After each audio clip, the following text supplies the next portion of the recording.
The weight of innovation. The workshop fell silent, except for the rhythmic hammering of steel against steel. In the dim light of a Tennessee garage in 1982, Ronnie Barrett bent over his workbench, surrounded by machined components that would soon challenge every assumption about portable firepower. The half-assembled rifle before him, a massive .50 caliber creation, seemed almost alien among the conventional hunting rifles lining the walls. He was just a photographer with no formal engineering training, working alone in a space barely larger than a bedroom. Yet in his hands lay the blueprint for a weapon that would reshape modern warfare and make him one of the most influential and controversial minds in military history. The scent of machine oil and metal shavings filled the cramped Tennessee garage where Barrett had spent the last 18 months turning an impossible idea into reality. Outside, the humid August air carried the distant sound of cicadas, but inside time seemed suspended. Barrett paused, wiping sweat from his forehead with the back of his hand, leaving a smudge of grease across his skin. The massive rifle components spread before him represented something that military experts had declared impossible: a portable weapon capable of firing the devastating .50 BMG cartridge with accuracy at ranges exceeding a mile. 3 years earlier, Barrett had been making a modest living as a photographer in rural Tennessee, supplementing his income by repairing cameras and occasionally hunting in the dense forests surrounding his hometown. The defining moment had come during a casual conversation at a local diner, when a friend mentioned reading about the theoretical impossibility of making the .50 BMG cartridge portable.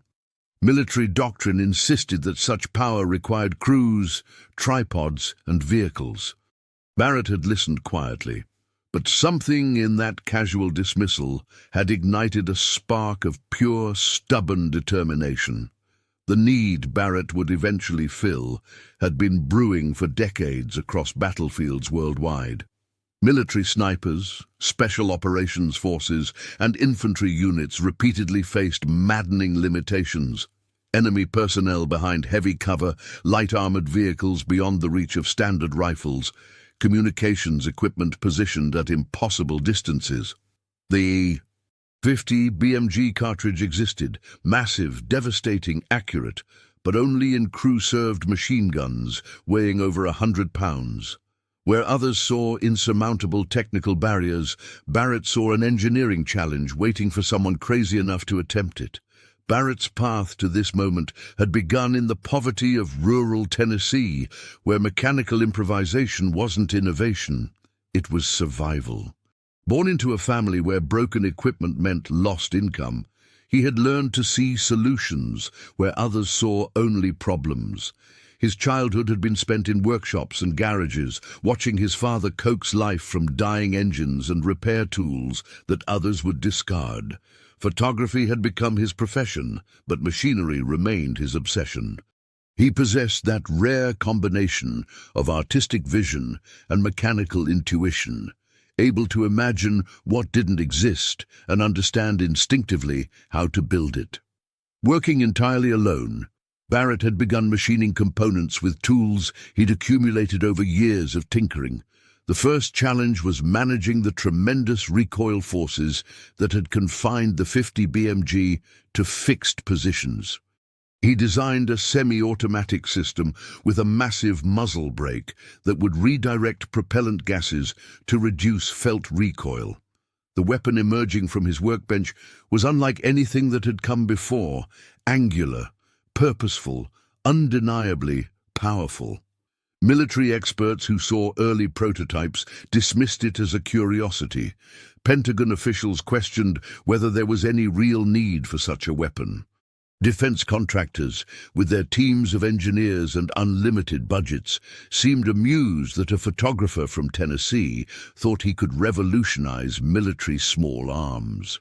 Their skepticism only fueled Barrett's determination to prove that transformative innovation could emerge from the most unlikely sources.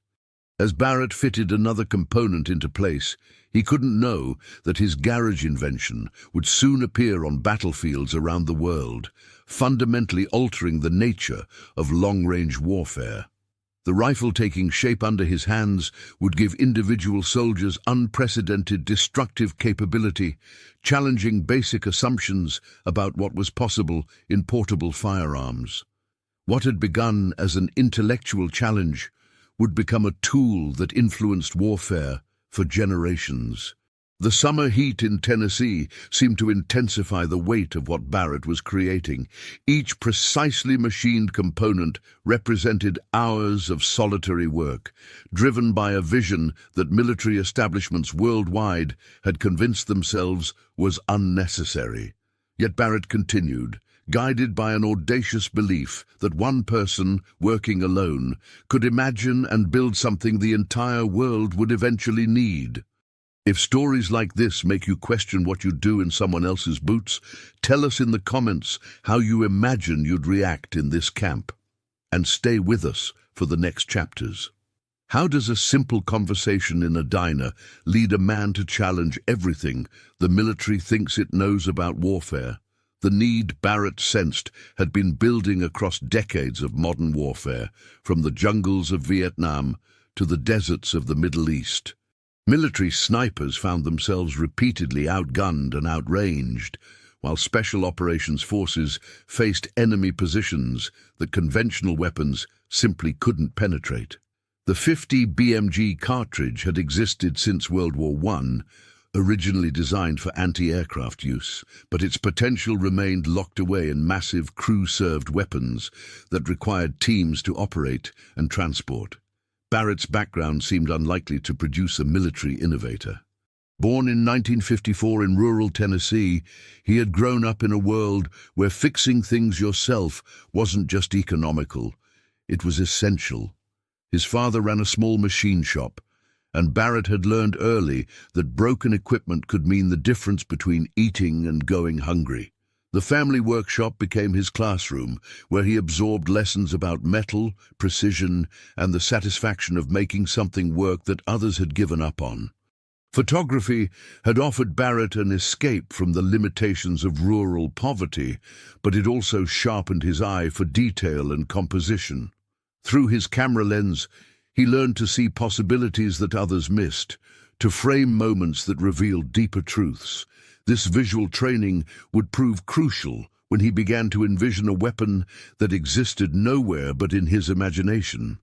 The artistic vision that made him a good photographer also made him capable of seeing solutions where military engineers saw only problems. The conversation that changed everything had taken place on a sweltering afternoon in August 1982. When Barrett was discussing military weapons with a friend who had served in Vietnam. The friend mentioned reading an article about the theoretical impossibility of making the 50 BMG cartridge portable, explaining how the massive recoil forces required fixed mounting systems and multiple operators. Military doctrine treated this as settled science. The laws of physics simply wouldn't allow such a weapon to be carried and fired by a single soldier.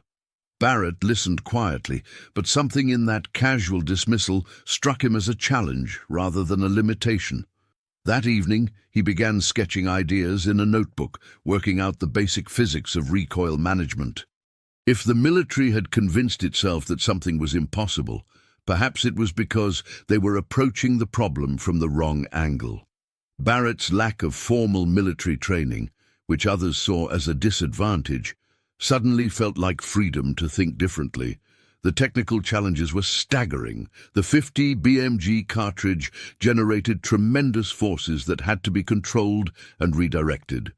Barrett's breakthrough came in designing a muzzle brake that would channel propellant gases to counteract recoil, combined with a semi-automatic operating system that could handle the massive pressures involved.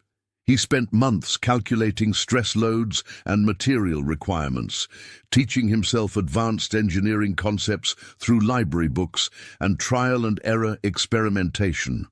Working in his garage, Barrett had no budget for sophisticated testing equipment or high-grade materials. He machined components on equipment he'd modified himself, often working late into the night when the Tennessee heat became bearable. The rifle that gradually took shape was massive by conventional standards, 28 pounds of steel and precision engineering, but still light enough for a single soldier to carry and deploy. The first prototype tests revealed both the weapon's potential and Barrett's genius. The rifle could place 50 caliber projectiles accurately at distances exceeding a mile, ranges where conventional sniper rifles became ineffective. More importantly, it could defeat light armor, destroy equipment, and engage targets that had previously required crew-served weapons or air support. The semi-automatic capability allowed for rapid follow-up shots, while the relatively manageable recoil made it deployable by individual soldiers. Word of Barrett's innovation began to spread through unofficial channels. Military units that had faced the limitations of conventional weapons in the field immediately recognized the tactical advantages the new rifle offered. While Pentagon procurement officers remained skeptical, soldiers who understood the realities of modern warfare began requesting access to Barrett's creation through informal networks. Barrett found himself struggling to meet demand from a garage operation that had never been designed for mass production. What had begun as a personal challenge was becoming something much larger, a weapon that could fill capability gaps the military establishment hadn't even acknowledged existed. The photographer from rural Tennessee was about to reshape modern warfare, one precisely machined component at a time. The humid Tennessee nights seemed to hold their breath as Barrett worked, unaware that his creation would soon echo across battlefields from the Persian Gulf to Afghanistan. The rifle emerging from his workshop would not only change military tactics, but would transform Barrett himself from small-town craftsman to international arms manufacturer, carrying with it moral complexities he had never imagined. What drives a man to spend 18 months alone in a garage building something the entire military says can't be done? The breakthrough moment came during the Gulf War in 1991, when Barrett's rifles appeared in the hands of U.S. forces despite never having been officially adopted through normal Pentagon procurement channels.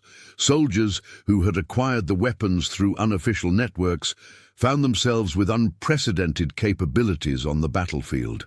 Snipers used them to destroy enemy equipment at ranges that conventional rifles couldn't reach, while special operations teams employed them to defeat fortified positions that had previously required air support or artillery. Barrett watched from his Tennessee workshop as reports filtered back from the Gulf, describing how his creation was being used in combat situations he had only imagined. The weapon's psychological impact proved as significant as its physical capabilities. Enemy forces could no longer assume that any position offered safety from individual soldiers. The knowledge that a single marksman could engage targets at distances exceeding a mile fundamentally changed battlefield behavior and tactical planning. Military commanders who had questioned the rifle's necessity suddenly found it indispensable. The garage invention that Pentagon officials had dismissed as unnecessary was filling capability gaps that doctrine hadn't even recognized. Barrett's weapon allowed small units to accomplish missions that had previously required much larger forces, fundamentally altering the economics of military operations. The rifle's success in the Gulf War transformed Barrett from small-town photographer to international arms manufacturer almost overnight. Orders began flowing in from military units and law enforcement agencies worldwide, while defense contractors who had initially dismissed his work now sought partnerships. The 28-pound rifle that had seemed impossibly heavy during development now appeared remarkably portable compared to the crew-served weapons it could replace. But success brought unexpected burdens. Barrett began to grapple with the moral complexity of his creation, watching as his innovation spread to conflicts around the globe. The weapon appeared in the hands of both Allied forces and potential enemies, forcing Barrett to confront questions about the responsibilities of civilian inventors in an interconnected world. The rifle that had begun as an intellectual challenge had become a tool that would influence warfare for generations. Barrett's personal transformation mirrored the weapon's journey from garage experiment to military standard. The quiet photographer, who had worked alone for 18 months, found himself managing a growing company, dealing with international contracts, and navigating the complex world of military procurement.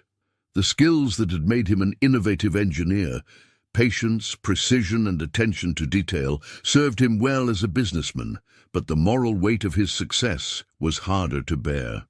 International military forces rapidly adopted Barrett's design principles, leading to a new category of weapons that redefined long-range engagement capabilities. Military doctrine, training protocols, and battlefield tactics worldwide had to evolve to accommodate the new realities his weapon created.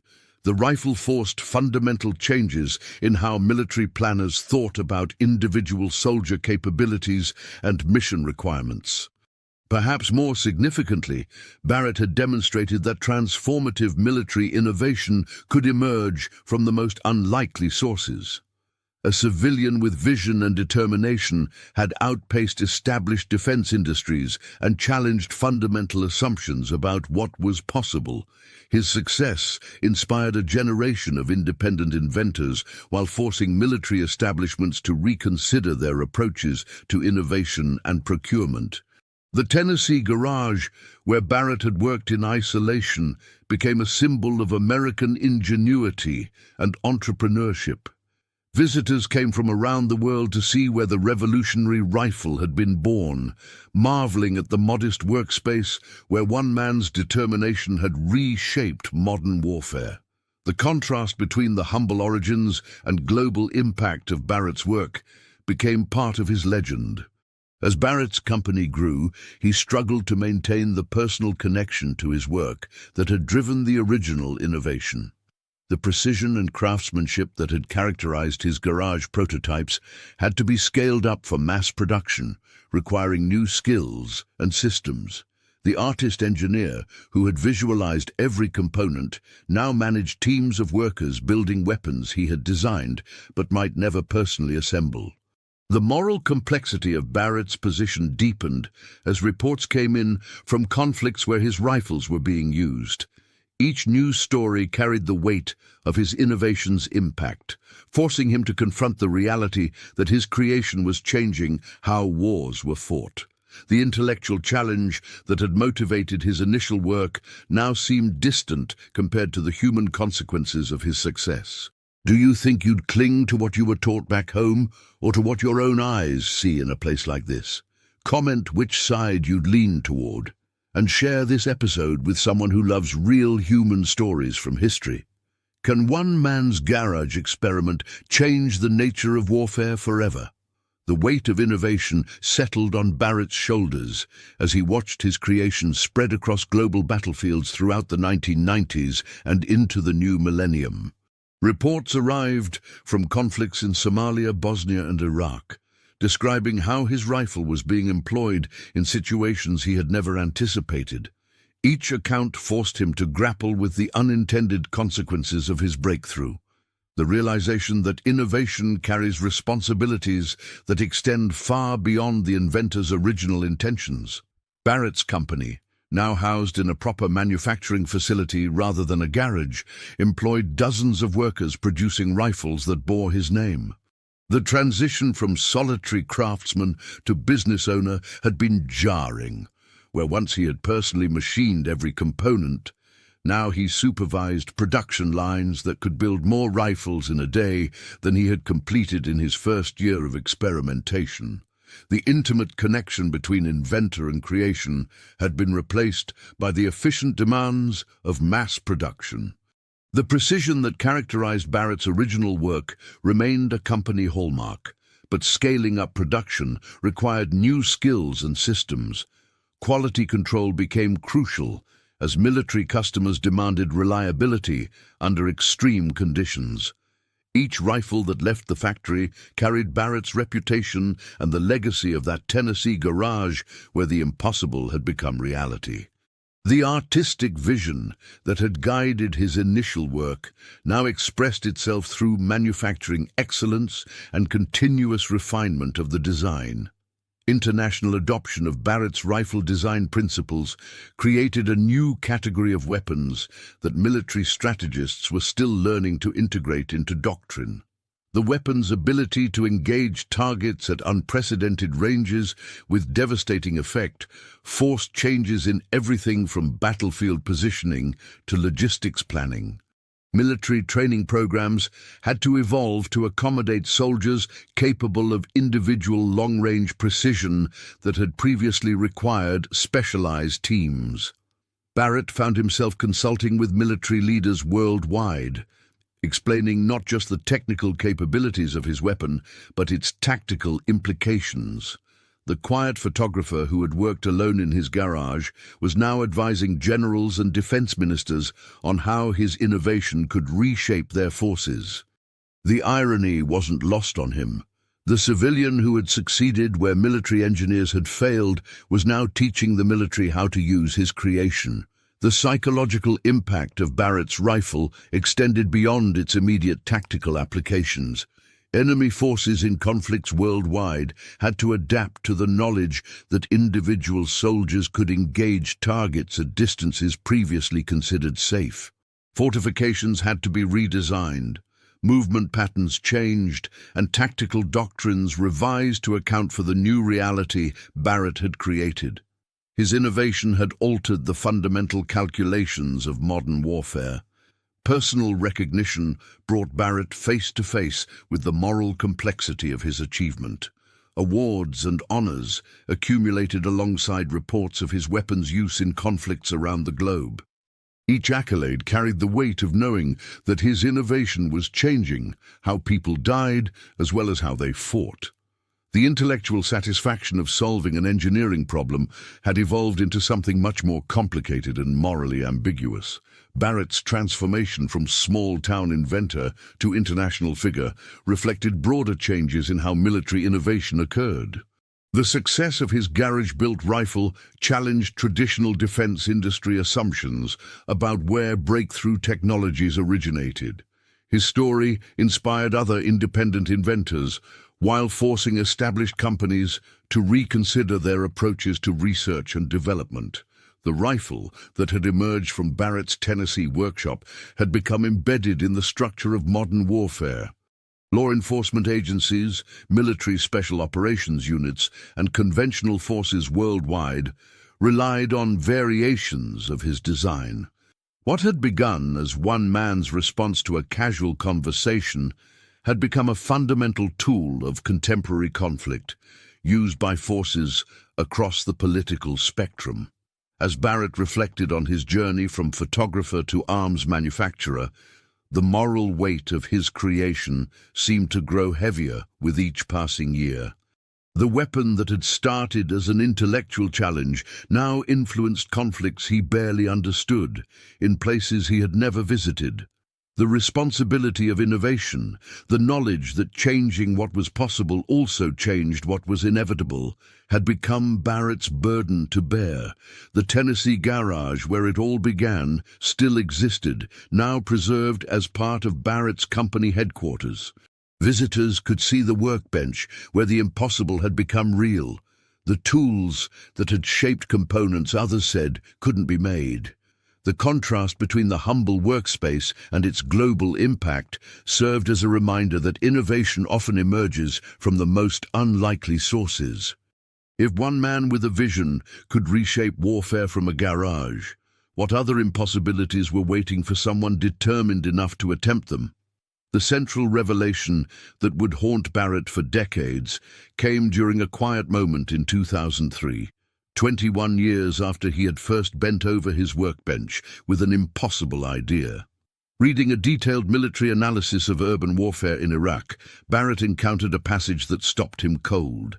The report described how his rifle's capabilities had fundamentally altered the nature of individual soldier operations, creating what analysts called strategic corporals, individual soldiers whose actions could have consequences typically associated with much larger military units. The secret that the military had gradually discovered, but that Barrett was only now fully comprehending, was that his innovation had changed more than just long-range engagement capabilities. His rifle had altered the basic mathematics of warfare itself. A single soldier equipped with Barrett's creation could neutralize targets that previously required artillery strikes, air support, or large-scale operations. The economic and strategic implications were staggering.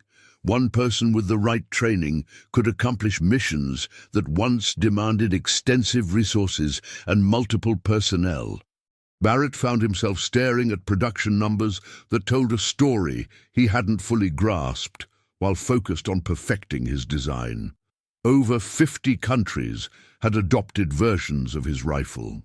Estimates suggested that tens of thousands of the weapons were in service worldwide, each one representing a multiplication of individual soldier capability that military planners were still learning to understand. His garage innovation had become a force multiplier that changed how nations calculated military strength and strategic planning. The psychological impact extended beyond immediate tactical applications. Barrett's rifle had created what military theorists called sniper anxiety, a pervasive awareness among enemy forces that no position guaranteed safety from individual soldiers operating at unprecedented distances. This psychological effect often proved more valuable than the weapon's direct applications, forcing opposing forces to alter behavior patterns, communication methods, and operational planning in ways that advantaged forces equipped with Barrett's innovation. The moral complexity of this realization overwhelmed Barrett as he understood that his creation had become a tool that influenced conflicts across the globe, often in the hands of forces whose causes he neither understood nor necessarily supported. The weapon that had begun as an intellectual challenge had become embedded in geopolitical calculations he had never considered. Barrett watched his innovation become a symbol of American military technology, while simultaneously recognizing that its proliferation raised profound questions about the responsibilities of civilian inventors. Reading deeper into military analyses, Barrett discovered that his rifle had inspired an entire generation of similar weapons from other manufacturers. The Barrett effect had created a new category of anti-materiel rifles that redefined long-range engagement capabilities worldwide. His innovation hadn't just filled a capability gap, it had created an entirely new domain of military competition as nations sought to match or exceed the capabilities his rifle provided. The transformation of warfare that Barrett's rifle enabled was still unfolding decades after its creation. Military doctrine continued to evolve as commanders learned to integrate the weapon's capabilities into broader operational concepts. Training programs had been redesigned to develop soldiers capable of operating effectively with such powerful individual weapons. Logistics systems had adapted to support the specialized ammunition and maintenance requirements Barrett's innovation demanded. Barrett's personal journey paralleled this broader transformation.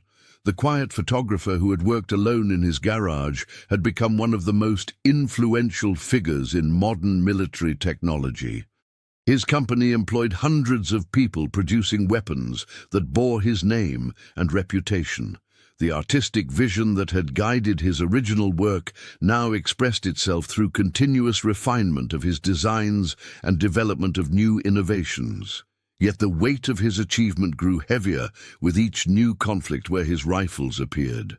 Barrett found himself monitoring news reports from around the world, seeing his creation's distinctive profile in photographs from battlefields he could barely locate on a map. Each image carried the knowledge that his innovation was changing lives in ways he had never intended and consequences he couldn't control. The revelation that haunted Barrett most deeply was the recognition that his success had demonstrated something profound about the nature of innovation itself. A civilian with determination and vision could outpace established institutions and challenge fundamental assumptions about what was possible. This realization was both inspiring and terrifying. If one man could change warfare from his garage, what other transformations were possible, and who would bear responsibility for their consequences? As Barrett contemplated the full impact of his creation, he understood that innovation carried obligations that extended far beyond the inventor's original intentions. The rifle that had emerged from his Tennessee workshop would outlast any individual conflict, becoming embedded in the very structure of modern warfare. In the end, it wasn't just the massive rifle that would endure. It was the audacious belief that one person, working alone, could imagine and build something the entire world would eventually need. What happens when you realize your greatest achievement has changed the world in ways you never intended? In the decades that followed Barrett's breakthrough, his rifle became standard equipment for military and law enforcement agencies worldwide, its distinctive report echoing across battlefields from Afghanistan to Syria. The weapon that had seemed impossibly ambitious in a Tennessee garage had become as fundamental to modern warfare as body armor or night vision equipment. Each new conflict brought reports of his innovation's impact, forcing Barrett to confront the reality that his creation had become permanently woven into the fabric of international conflict. The boy who had learned to fix broken machinery in rural Tennessee had created something that would outlast any individual war, becoming embedded in the very structure of modern warfare. Barrett's transformation from small-town photographer to international figure reflected broader changes in how military innovation occurred in the late 20th century. His success had inspired countless other independent inventors while forcing military establishments worldwide to reconsider their approaches to research and development. The moral complexity that had grown alongside Barrett's success reached a crescendo as he watched his rifles appear in conflicts involving forces he had never intended to arm. The proliferation of his design through both official channels and black market sales meant that his innovation influenced battles where the moral lines were unclear, where his weapon might be used by forces whose causes he couldn't support. This knowledge brought a weight that no amount of commercial success could offset. Barrett's company continued to evolve, developing new innovations based on the principles that had guided his original breakthrough.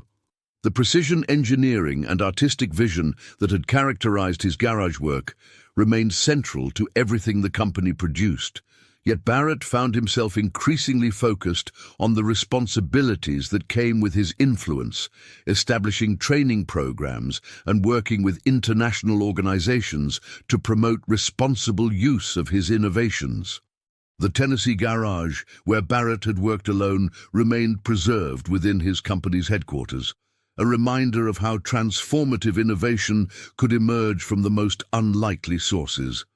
Visitors from around the world came to see where the revolutionary rifle had been born, marveling at the modest workspace where one man's determination had reshaped modern warfare. The contrast between humble origins and global impact had become part of Barrett's legacy. As Barrett entered his 70s, he reflected on a career that had taken him from poverty in rural Tennessee to international recognition as one of the most influential military innovators of his generation. The artistic vision that had made him a photographer had also made him capable of imagining weapons that existed nowhere but in his mind. The mechanical skills learned in his father's workshop had enabled him to transform those visions into reality with unprecedented precision. The psychological burden of his achievement had never fully lifted, Barrett continued to monitor news reports from conflicts worldwide, seeing his creation's influence in situations he could barely comprehend. Each story carried the weight of knowing that his innovation had changed how people fought and died, even when used by forces whose motivations he couldn't support or understand. Yet Barrett also took pride in reports of his rifles being used to protect innocent civilians, to disable vehicles carrying explosives, and to provide security forces with capabilities that saved lives rather than taking them. The moral ambiguity of his position never resolved into simple answers, but Barrett found meaning in knowing that his innovations served multiple purposes across the spectrum of human conflict. The legacy of Barrett's work extended beyond the immediate military applications of his rifle. His success had demonstrated that transformative innovation could emerge from individuals working outside established institutions. This realization inspired a generation of inventors and entrepreneurs, while challenging traditional assumptions about where breakthrough technologies originated. The garage inventor had become a symbol of American ingenuity and determination. In quiet moments, Barrett would return to his preserved workshop, running his hands over the tools that had shaped the impossible into reality. The rhythmic hammering of steel against steel that had filled those Tennessee nights decades earlier had created echoes that would resonate across battlefields for generations. His innovation had proven that one person with vision and determination could change fundamental assumptions about what was possible. The rifle that had emerged from Barrett's workshop would continue to evolve, with new manufacturers building on his innovations and military forces adapting his principles to new challenges. Yet the essential truth of his achievement remained unchanged. That innovation required not just technical skill, but the audacity to attempt what others considered impossible. Barrett's story would inspire future inventors while serving as a reminder of the responsibilities that came with the power to change the world. If this story reminded you that even in the darkest times, small acts of humanity still matter, subscribe to the channel, tell us which country you watch from, and invite someone to revisit history with us in the next story. What would you remember most? The satisfaction of solving the impossible, or the weight of watching your solution change the world?